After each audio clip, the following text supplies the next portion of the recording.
मालिक, तेरे बंदे का आज दिल होश के साथ रोटी खाने को कर रहा है और साथ हलवा भी।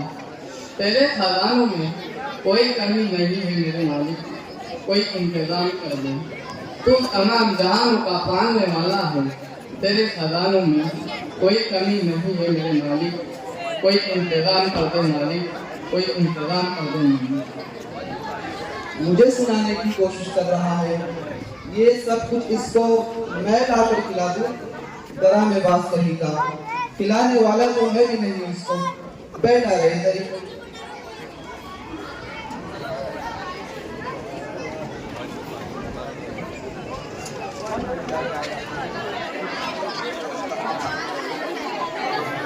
अस्सलाम वालेकुम। वालेकुम अस्सलाम। मैं ये खाना लाया हूँ आपके लिए। इसमें क्या है? ये गोश्त है, रोटी है और हलवा है। बेशक मेरे मालिक, तू सब का राज़िक है।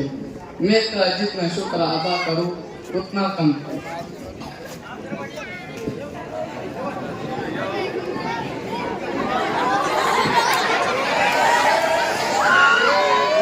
शोर न करें बच्चे। माशाल्लाह प्लेट में यकीनी तौर पर हलवा भी है, गोश्त भी है और रोटी भी है। माशाल्लाह हलवा खामोश है।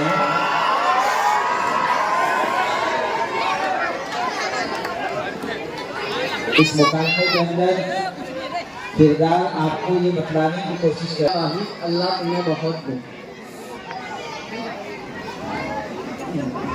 बात सुनी जी ये रिश्तेदार है आपके?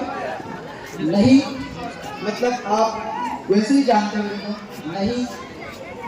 तो फिर आपको कैसे पता चला कि इनको भूख लगी है और इन्होंने गोश्त और हलवाई खाना है? असल में यूँ है कि मुझे तो नहीं इल्म था कि इसने क्या खाना है। मुझे तो बस हुक्म हुआ और मैं ले आया। मैं समझा नहीं। मैं तो ये एक मजदूर आदमी हूँ। आज मालिक ने खुश होकर पैसे कुछ ज्यादा दे दिए तो सोचा कि बच्चों ने कभी कुछ अच्छा नहीं खाया, आते हुए गोश्त और सूजी ले आया कि आज गोश्त और हलवा पकाएंगे। घर पहुंचकर घर वालों को सब कुछ दिया पकाने के लिए और खुद लेट गया तो आग लग गई। ख्वाब में मुझे किसी ने कहा कि तुम्हारे घर के साथ वाले पार्क में भूखा मुसाफिर बैठा है, वो मेहमान है हमारा, जो कुछ पका है उसे दे दो। उसके बाद ये हुआ कि मैंने अपने घर वालों से मशवरा किया कि तुम्हारे शहर में तुम्हारे घर के पास पार्क में एक भूखा मुसाफिर है, वो तुम्हारा मेहमान है, घर में जो कुछ भी पका है उसे पेश कर दो, उसकी मेहमान नवाजी करो। मुझे तो कुछ समझ नहीं आ रहा, क्या तुम मुझे इसकी इजाजत देते हो? तो मेरे घर वालों ने कहा कि देखे, हम मुसलमान हैं, अल्लाह ने हमें दिया है तो हो सकता है वो हमें आजमा रहा हो। और फिर ये खाना मुझे देते हुए घर वालों ने कहा कि हम तो जैसे भी अपना गुजारा कर ही लेते, आप ये खाना उसको खिला दे। बस फिर मैं पार्क में आया और नजर दौड़ाने पर देखा कि वही बंदा था जो भूखा और गरीब लग रहा था। मैं सीधा उसके पास चला गया। वो जब ऊंची ऊंची आवाज में रब से मांग रहा था, मुझे लगा मुझे सुना रहा है, पर रब तो वाकई उसकी सुन रहा था। एक काम करोगे? जी बोले।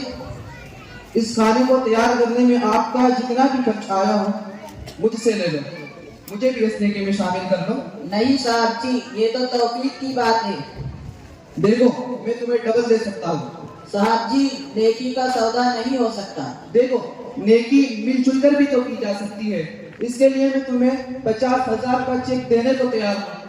ऐसा क्यों साहब जी, आप क्यों जिद कर रहे हैं? 1 लाख। ये मुमकिन नहीं है। 5 लाख। साहब जी, मैं गरीब आदमी हूँ, मुझसे ऐसे मजाक ना करें। मैं मजाक नहीं कर रहा, इसके लिए मैं तुम्हें 10 लाख का चेक देने को तैयार हूँ। देखिए साहब जी, रब ने आपको मौका दिया था, आपने गरीब की भूख का मजाक उड़ाया। कुदरत ने मुझे मौका दिया और मैंने उस पर अमल कर दिया।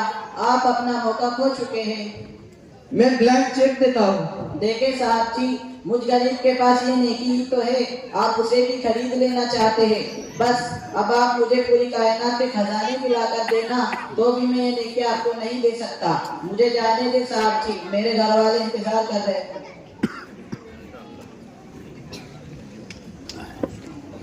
देखा आपने, अनजाने में हम कितनी गलतियां कर देते हैं और अल्लाह रब्बुल इज्जत को नाराज कर बैठते हैं। अल्लाह रब्बुल इज्जत हम सब को नेकी करने की तौफीक दे, आमीन। अस्सलाम अस्सलाम वालेकुम।